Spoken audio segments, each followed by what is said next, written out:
and welcome to Wine Library TV. I am your host, Gary Vaynerchuk. And this, my friends, is The Thunder Show, aka the internet's most passionate wine program. And you know, we've gone from an episode with cereal in it, Mott, to a wild and crazy New Zealander. Now we're going to get a little bit more refined. We're going to class up the show, and I appreciate Adrian for doing that for us. And we're going to talk about a very special bottle of wine, but we're really going to talk a little bit about investment and collecting.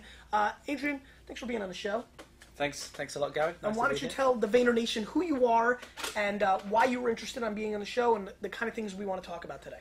Okay, well, thanks, Gary. My name's Adrian Lenagan. I'm from Provenance Fine Wines. We're a company in England, and what we do is we specialise in managing people's portfolios of wine, you know, for the purposes of them collecting it and selling it down the line, you know, investment, for want of a better word. And obviously in the UK and in London and Europe in general, it's a little bit more of an open market than we have here in the US, and it's more of a common thing to happen over there than here, where it's a little bit clunkier because people can't ship, and the way wine's traded, hopefully that's opening up. Obviously auction houses are about and around, and plenty of people do trade wine in the US, but it is more of a common action over in the UK. It used to be considered really exotic. You know, as you know, it used to be considered quite ridiculous to collect wine for the purposes of selling it at a later date.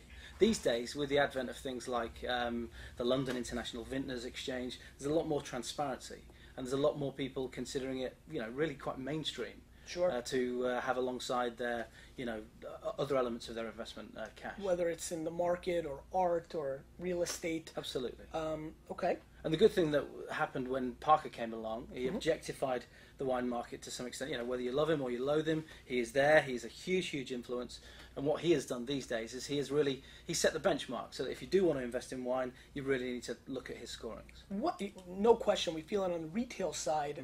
Where do you see the market going that you've opened up that can of worms? I mean, he's a human being, right? He is. And he's not 25. Luckily, he's still a young guy. But he can't fundamentally, none of us can be around forever. Of course. What do you think the impact of Parker's, whether he retires or hopefully goes to he's 150, but one day, you know, he's out of the market. What do you think happens to the wine market? It's a good question, because it's one we get asked a lot. You know, our clients ask it, what if he dies? You know, there's no point beating around the bush. He's not going to be around forever. And he is very influential. But especially on this I'm sorry to interrupt, no, especially because I'm going to get yelled at for that. Especially for the premium market. Yeah. The kind of dollars, I mean, we feel it for our top 90 clients who all, you know, spend, you know, heavy 5 figures into 6 figures a year in wine.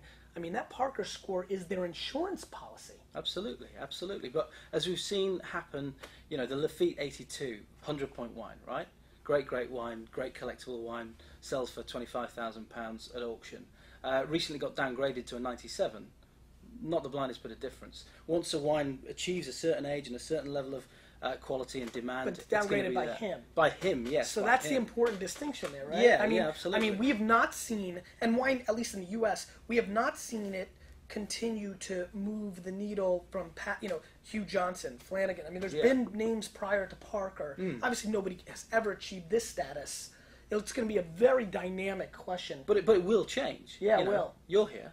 Well, I don't know if I really, you know, I appreciate that. Yeah, very kind, but you know, you're on the front page of the New York Times yesterday. Yes, that was exciting. And Robert Parker's influence, although it is huge, it's not going to be there forever. He is going to. But my whole thing is, don't listen to me. Sure. You know, I mean, and my your whole philosophy is different. Yeah. It really is, especially when it comes to, I love the great, I mean, look, we have this amazing Burgundy here, which I'm glad to see that you haven't had much experience with it, so I think you're going to like it. And I love what Latour brings to the table. Yeah. But what I'm more passionate about is getting people to really trust themselves, and to try different things. That's really, you know, I want to debate, why can a Bordeaux get 100 points? Why can't the best Rieslings in the world get 100 points? Absolutely. Why can't the great Chinon producer? You know, so, I mean, you know, if God forbid anybody listens to me, but that being said, I do think that the web itself, with sites like Corked and, you know, Seller Tracker and things of that nature, Matt just smiled because he knows the forum guys are going to make fun of me for Corked, are going to give that aggregate score model. There'll definitely be voices, whether it's one person or a community. Yeah, sure. There's the collecting of wine and the rarity and the interest level from places like China and Asia, especially, and Huge, Russia. huge. That's gonna, they can't make much more of this. No, absolutely. That's what it's all about. Supply and demand. So if you understand the pure economics of it, it's a very intriguing investment, especially because not only is there supply and demand, there's only 500 cases of this. Now it's not just about the UK and the US, Asia, Russia, collectors popping up in Australia, New Zealand, now all clamoring for the same thing. Yeah. Some of it actually gets consumed too. Yeah, I know, yeah. Unbelievable. Let's not forget it. Go figure. So that's very fascinating. Yeah, absolutely. What we've seen over the years in the European side of things is that whilst it is very much the top-level Bordeaux's and certain other wines that really get the notice, What are the certain other wines? Are Super Tuscans coming out? Sassicaiyas and Salais? Yeah. Will high-end ports still move? Less and less, Port's right? a strange one. We're probably not seeing it so much at the moment. It's really collapsed in the last 10 years. Yeah, absolutely. 94 port in the U.S. I had somebody threatened to punch me in the face if I didn't get him 6 bottles of Taylor. Really? The emotions were slightly huge. extreme. That was on the extreme side, but I understand that style.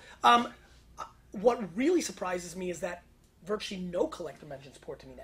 No, it's true, but it's fashion, isn't it? Sure. It's fashion. Sure Port it isn't is. fashionable. The other thing I think they did wrong is they declared too many vintages in a row as the best. Yeah. When you cry wolf, True. Not everything can be the greatest vintage ever. Absolutely. Other regions, I'd be interested to hear what you think. Some of the top Australians, still early days. They collapsed in the U.S., the premium. You still get the Hill of Grace and the Grange. Yeah, it's maybe 4 or 5 wines. It's gone back, right? Hasn't it? Yeah.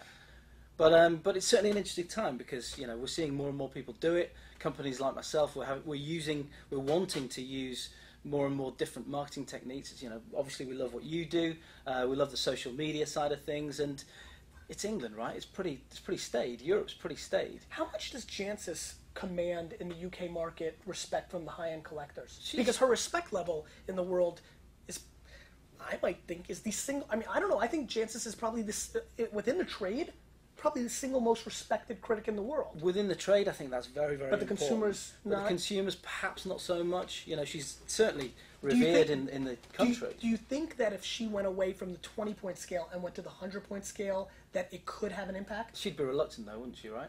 Yeah, she said it here on the show that, that's the way she scored, or maybe she said that over tea when we had it. I don't remember, but I respect it immensely. Do you think that the common collector needs that distinction between a 99, a 98, a 97, a 96, and that 18, 19, and 20 don't do it for them? I think that in reality, the 20-point scale with its allowance for a bit more subtlety, because it makes you look past the number. It makes you look into the words themselves, which is very, very important, and that's why she's reluctant to relinquish that, certainly. But people want numbers. They want what they consider to be objectivity, and that's what numbers provide, right? Sure.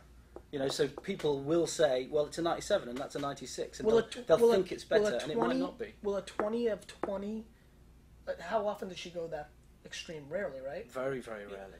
Will a 20 of 20, which I knew, will a 20 of 20 move the market for you guys? I would think so, yeah, definitely. If she goes and gives 07 Sassicaia a 20 of 20, do you think you feel it? Well, I'm interested to hear what you think over this side of the Atlantic. Her presence in the U.S. is respected, but we don't feel it on the consumer side the way we do with many other entities. I think, which is sad, which is something I'm trying to figure out. I DM'd her on Twitter last night, we got to get, because she's lovely and she's highly respected. Yeah. And, she's a force, and I think she's got an amazing palate. It'd be interesting to see what happens. I don't know. I think the sexy thing to say is that more people care about, what I say, and I'm the hot ticket, but I just don't see that. I not especially the way I'm positioned. Sure. You don't want to be that influence. I don't want it. You want people to go out there and do it themselves, which is great. It's a very, very different thing. It is. But on the high end, when you start getting into these 6-7 figure peeps, there's definitely going to be several voices. I don't see people, I think that's going to still stay for quite a long time. Absolutely. And talking about, the real high end at the moment, Bordeaux 2008, the Unprimeur campaign that just happened, was very, very interesting because there was an organisation in England called the LIVEX, London International Vintners Exchange, and they've always been calling for more and more transparency. And it seems that the Bordeaux Negociant, it's not what they want, really. It's not their DNA.